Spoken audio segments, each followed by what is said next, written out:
Fruits খাও। আচ্ছা বাবা, বলো তো আমাকে, তুমি এত বিষণ্ণ কেন থাকো?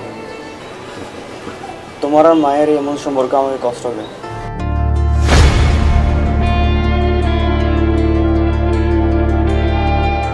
আর আমার বন্ধুরা বলতেছে যে তুমি নাকি ঘুষ খাও। আসলে তোমার বন্ধুরা যদি আমার পজিশনে থাকতো তাহলে বুঝতো।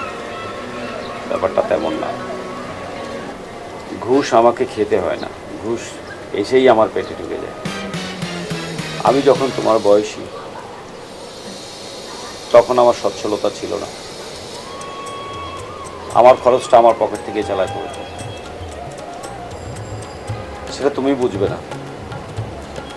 তবে হ্যাঁ, তুমি এখন যেভাবে আছো তুমি আমাকে ফলো করো না।